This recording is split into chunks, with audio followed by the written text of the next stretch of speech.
prendre des décisions réfléchies et fondées sur les données, capables d'avoir un véritable impact, il faut d'abord comprendre comment ces données sont collectées et vérifiées. Ce n'est que lorsque nous disposons de données fiables que nous pouvons faire confiance à notre analyse pour soutenir la prise de décision. Dans cette vidéo, vous verrez comment saisir des données dans DHIS2. La vidéo suivante expliquera comment DHIS2 contribue à garantir la qualité des données.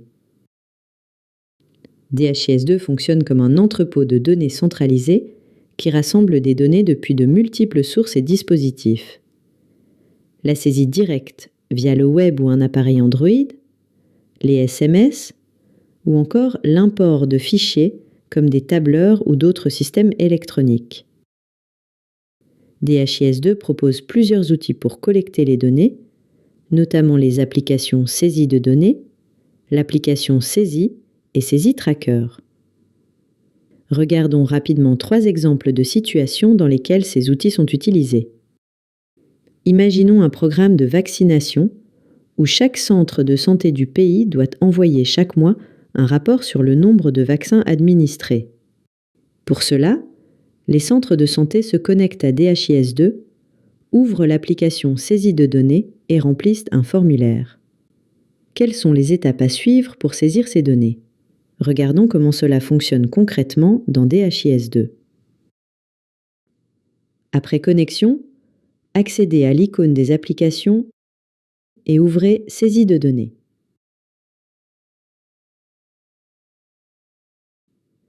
Utilisez le champ de recherche pour trouver votre établissement.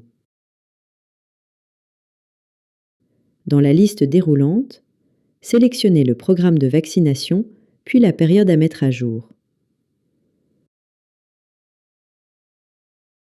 Enfin, cliquez sur la cellule à saisir et entrez vos données.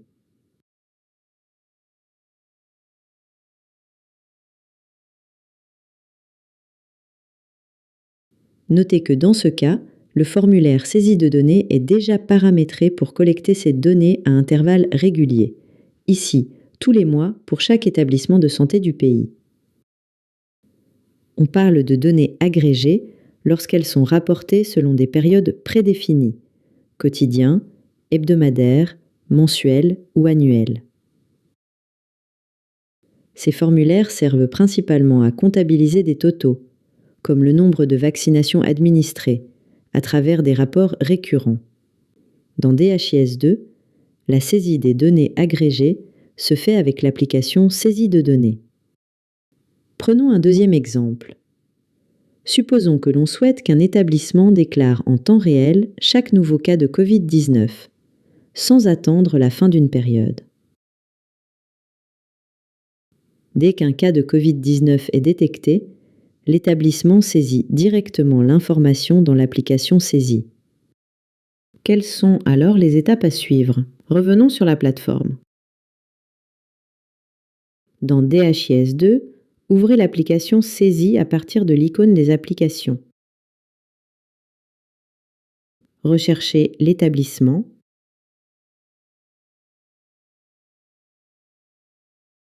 Choisissez le programme approprié, par exemple Covid-19 cas, puis cliquez sur Nouvel événement et remplissez le formulaire.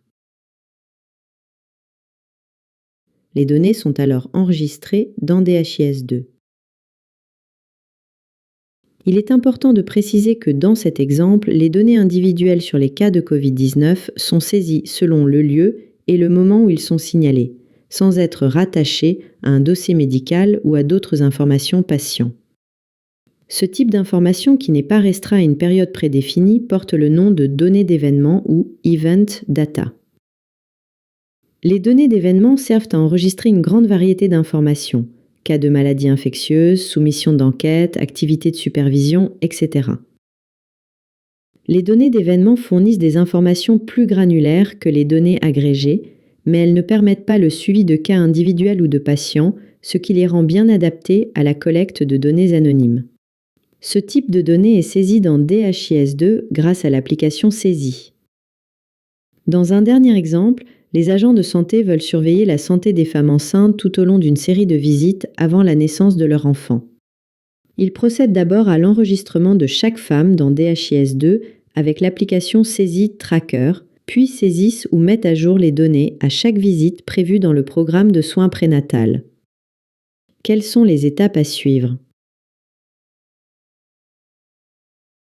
Comme pour les autres exemples, commencez par cliquer sur l'icône des applications, puis ouvrez Saisie Tracker. Recherchez l'établissement.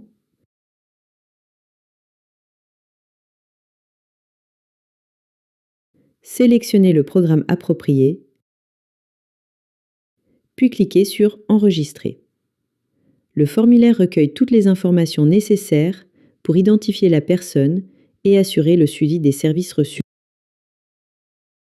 Dès lors qu'on suit une entité spécifique, souvent une personne, dans le temps, on parle de données de suivi ou données tracker. Comme les données d'événements, elles peuvent être saisies à tout moment. Chaque programme tracker, tel que le suivi prénatal, comporte plusieurs formulaires pour les tests, vaccinations, etc., qui documentent les différents événements rattachés à la même personne. Dans DHIS2, les données de suivi sont saisies avec l'application Saisie Tracker. En résumé, DHIS2 gère 3 grandes catégories de données: les données agrégées, saisies périodiquement avec l'application Saisie de données, les données d'événements, enregistrées à tout moment grâce à l'application Saisie, et les données de suivi, associées à des identifiants individuels pour un suivi continu, saisies à l'aide de Saisie Tracker.